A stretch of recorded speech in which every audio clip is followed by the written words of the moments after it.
Hello. Hello, Bradley. Hello. This is Hello, Benedict. Benedict. And this is Emmeline. Oh, Imogene. Emmeline. Oh, Emily. Emmeline and Benedict. Emmeline and Benedict. Yeah. How How are you you? doing?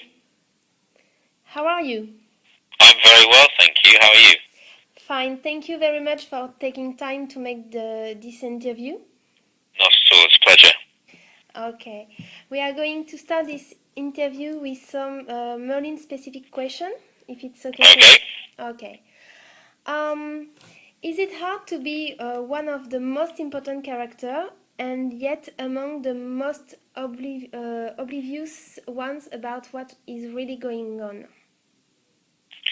Could you repeat that for me, please? Yeah, no problem. Sure.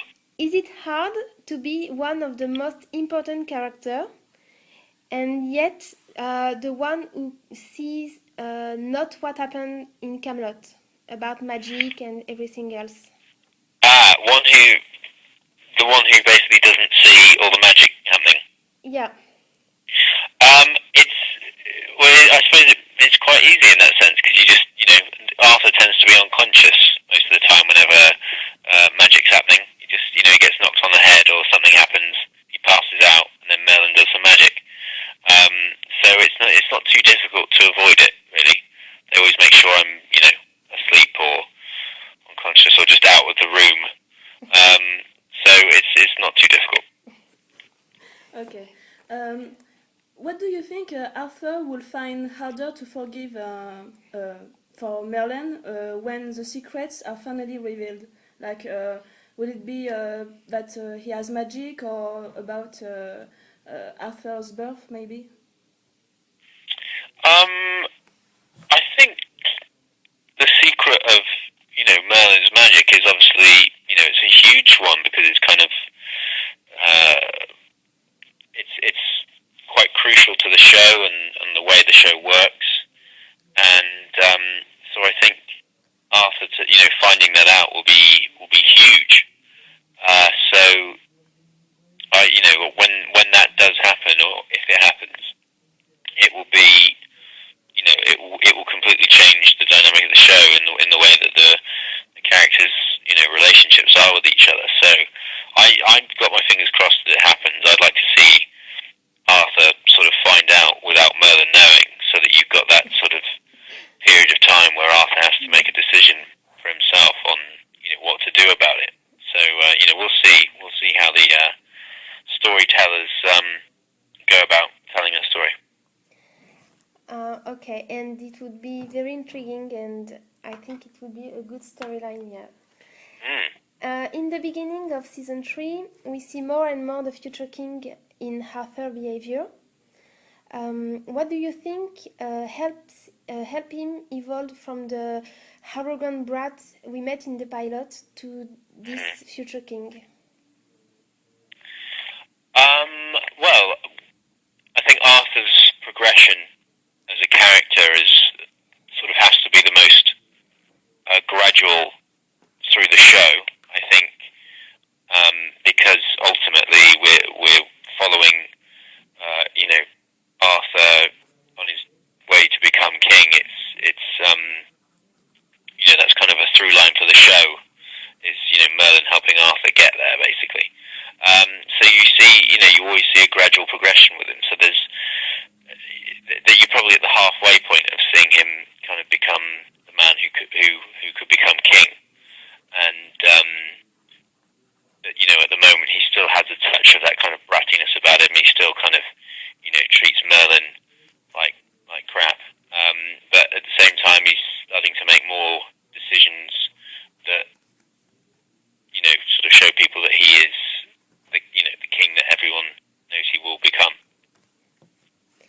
Okay, and what do you think will be the evolution of Gwen and Arthur relationship, and what would happen if Lancelot come back? Well, I think with Arthur and Guinevere, we all know kind of where it's going to end up, and I think it's sort of a case of just sort of being strung along while Uther's around. it's going to be very difficult for anything to happen. So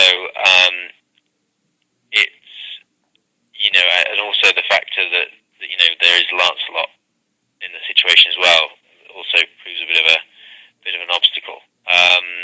So yeah, I myself am a bit of a I have no idea myself as to how they're going to, you know, sort of get the characters to the point that we're very familiar with.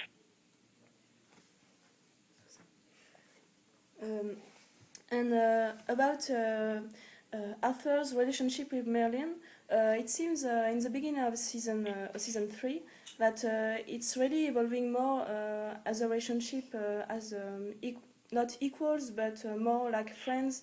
As it seems like Arthur takes Merlin's thoughts into consideration. Is it going to evolve more in series 3, for instance?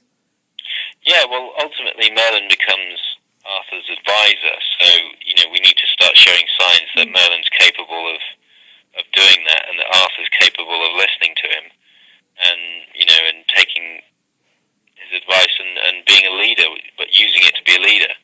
And I think it's at that stage, as you say, you know, they are friends now.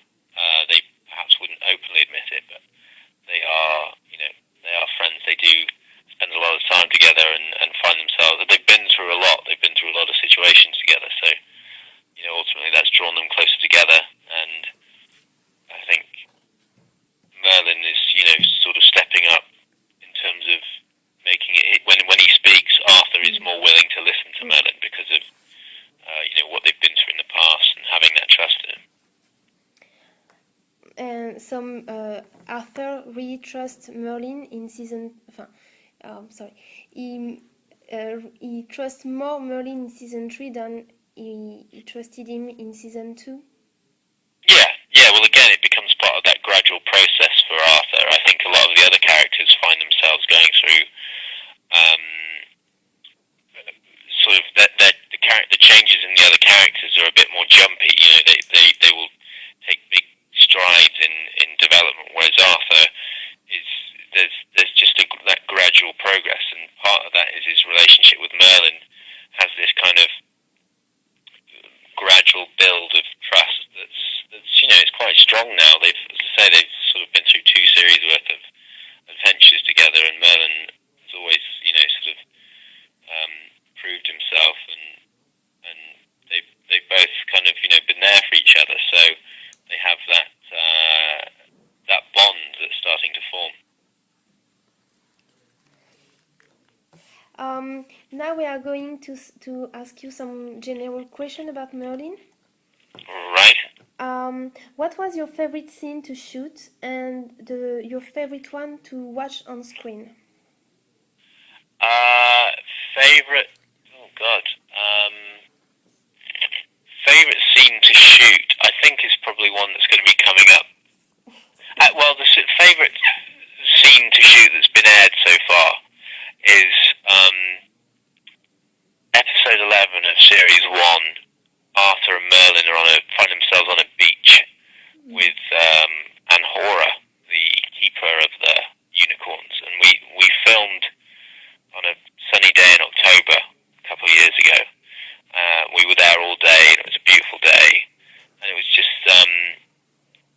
I've sort of good memories of that day, just kind of, you know, filming by the beach. It was very nice. And that episode, I wouldn't be so sure of which episode it would be, which scene would be my favourite. Perhaps, off the top of my head, I suppose perhaps Arthur confronting Uther in episode 8 of season 2. That was quite a, you know, big challenge of a scene, and I was sort of happy watching it back as well. So that would possibly be my favourite scene. But then there's loads of little funny scenes between Arthur and Merlin, which, you know, are a lot of fun as well.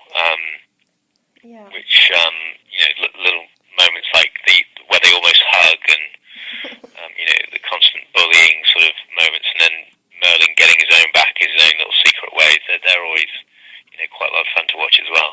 Yeah. Now a question question about the process of shooting.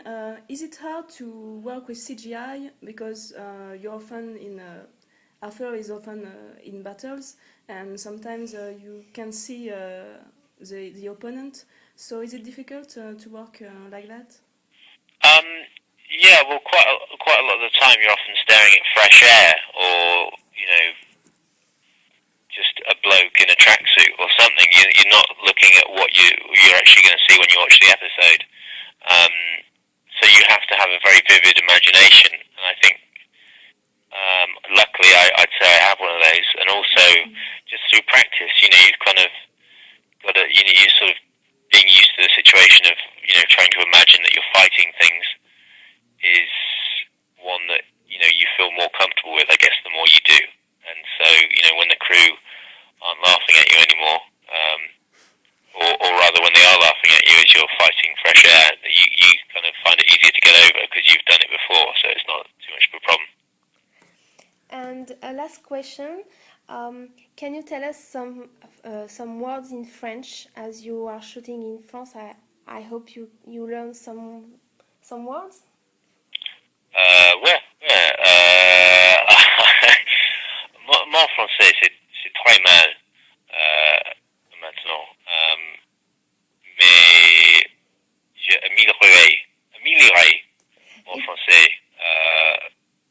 What word? See, I can tell I'm losing you. I can tell I'm losing you already. But basically, my French is still pretty bad. But I can get by in a restaurant.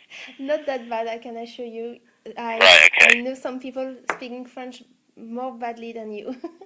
Okay, well that's some consolation.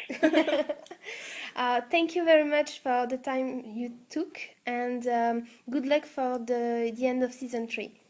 Terrific. Thank you very much. Thank you. Goodbye. Bye. All right. All the best. Bye.